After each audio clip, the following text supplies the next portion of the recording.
Um, hey guys, I'm here today with another podcast on the topic of mental health in men, and I'm here with Nick, Fredo, and Xander. I want to start off with a quote by Scott Galloway. He's an advocate to men's mental health.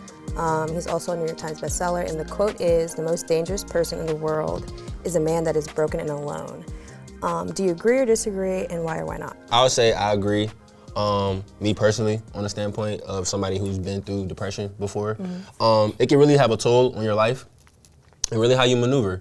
I understand that some people go through various things, but it's basically how you bounce back from it.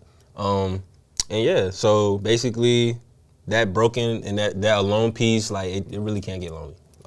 But it also depends, like you gotta talk to God through everything, because he's gonna be your friend. He's gonna be your everything at the end of the day. So the more you talk to him, the more he'll guide you through pathway and to lead you to success and to lead you to a brighter day. Because storms don't last forever, like they always say. So Seasonal. yeah, Season. That's good. I would agree to that as well. Throughout society, we see men do things crazy after a breakup.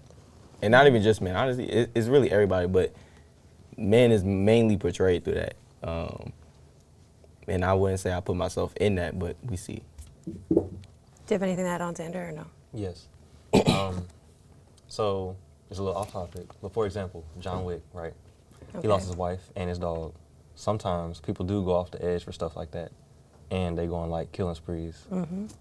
That's true. Yeah. That is true. Okay. All right. So I want to get into our first question. So, in case you guys didn't know, in the United States, the suicide rate among males is 4 times higher than that of females.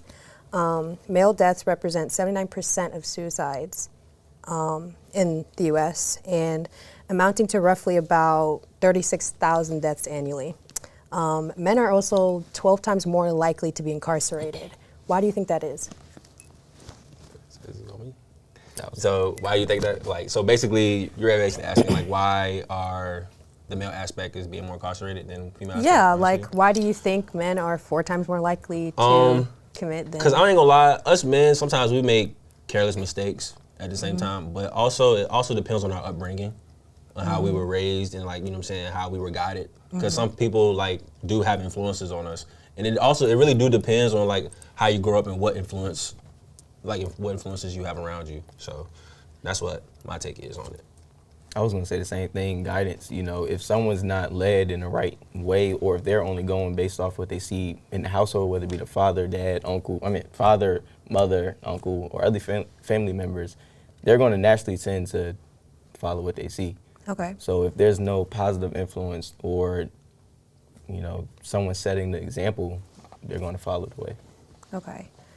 Anything for you to add on? Yeah, so sort of what they said, some men are impressionable, so we're a product of our environment. Like the saying, monkey see, monkey do. We do certain stuff that's not like the best for us.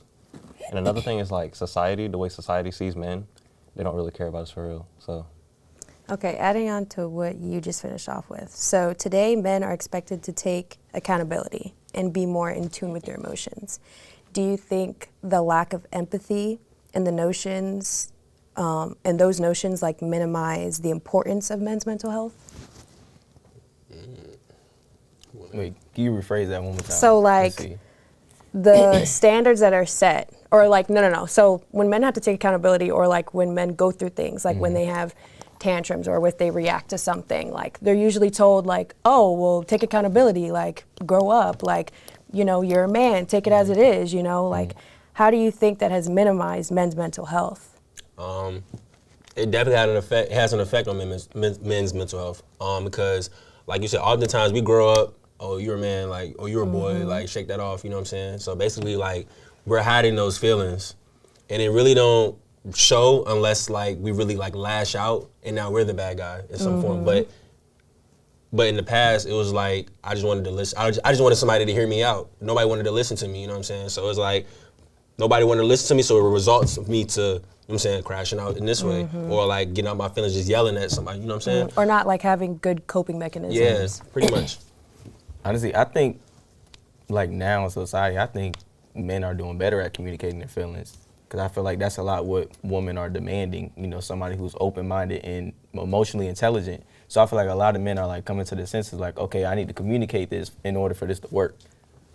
I think that's something. But y'all want to know what would be really a slap in the face when like a female really tell us to communicate, and we try to in some form of aspect, it comes off as sassy, is what they say. You know what I'm saying? Especially when we communicate our feelings, like, oh, like he's so sassy, ooh, like. But it's like y'all want us to communicate, but then when we communicate, it turns into like, oh, he just sassy, oh, he just do it, he this and that, and then that's the result of us not even wanting to like. Have you ever express to thought y'all, about no. like Yeah. it's not what you're communicating, but how you're communicating it? The approach can definitely be aggressive sometimes, but it depends on who you're talking to. Facts. So Honestly. a question to that. So like you said, how you say it. If I'm communicating to you about how I feel, the way I say it, Definitely, I get what you mean.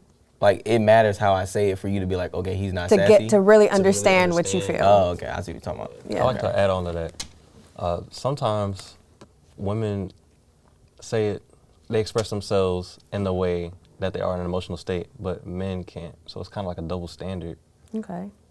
Okay, so that follows on to another question I have. How can women advocate more to men's mental health then? What Reassurance? yeah, like Reassurance.